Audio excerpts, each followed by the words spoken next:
Now, Russia's ambassador to NATO has strongly criticized the military alliance for its decision to deploy its forces to 6 Eastern European countries. Alexander Grushko says the decision shows that NATO is switching to Cold War-style security schemes. The Russian diplomat also says NATO's activities will substantially weaken the security of the region. On Friday, the North Atlantic Treaty Organization announced plans to form command and control units in Estonia, Latvia, Lithuania, Poland, Bulgaria, and Romania. The decision is said to be aimed at boosting NATO's capabilities to react quickly to any conflict. And the plan comes amid rising tensions with Russia over the ongoing crisis in Ukraine.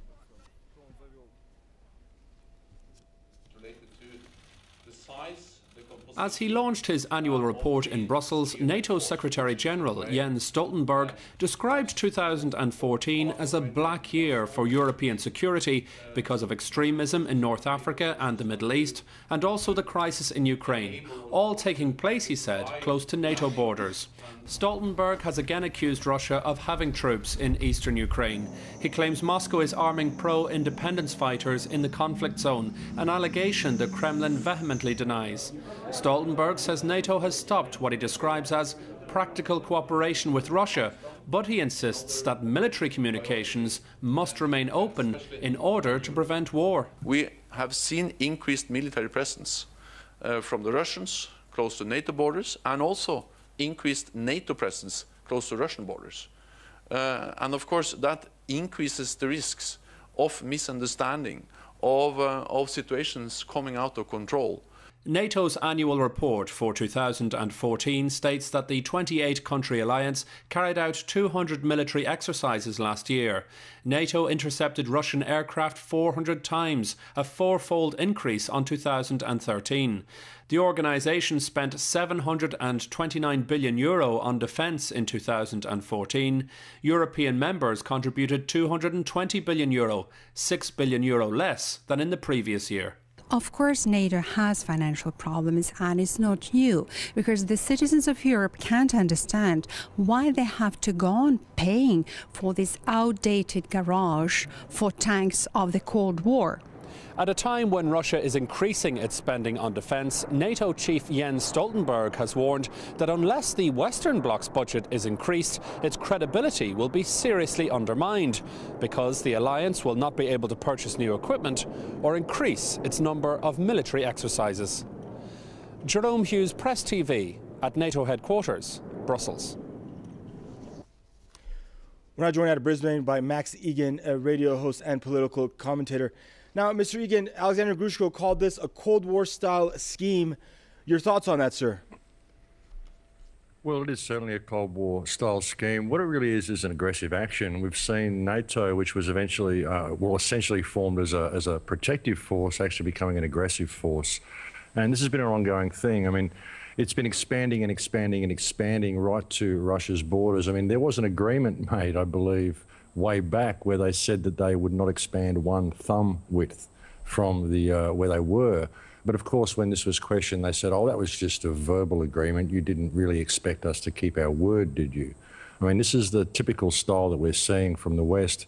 And I think a lot of it is because the wheels are falling off the Western system. I really do. I think the leaders of the West, they've been exposed for war crimes and all sorts of things now, so they've got to keep pushing and acting what they claim to be defensively in an aggressive manner. It's actually aggression, not defense.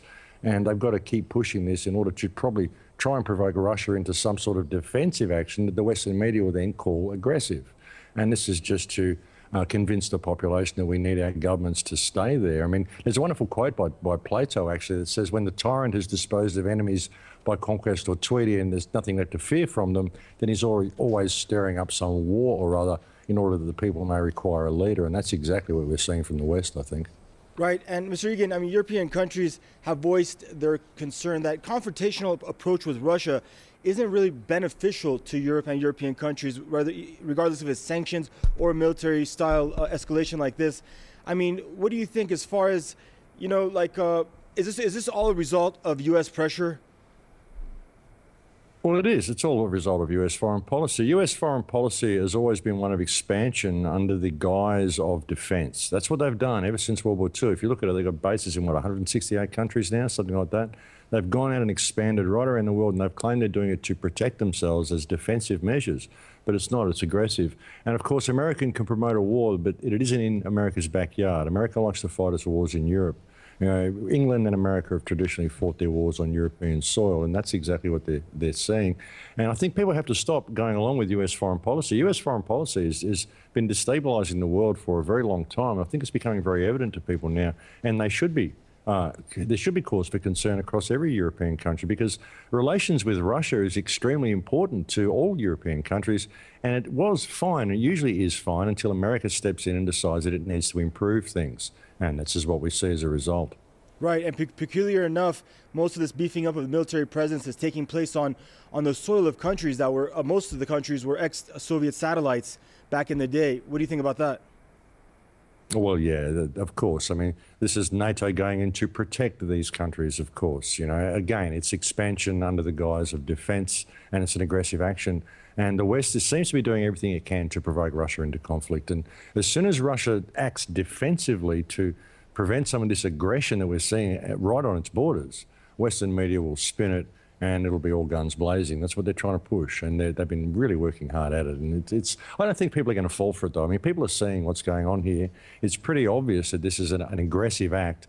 All of this expansion is aggressive, and I don't think they're going to get away with it. Thank you much, sir. That's Mr. Max Igan joining us out of Brisbane, radio host and political commentator.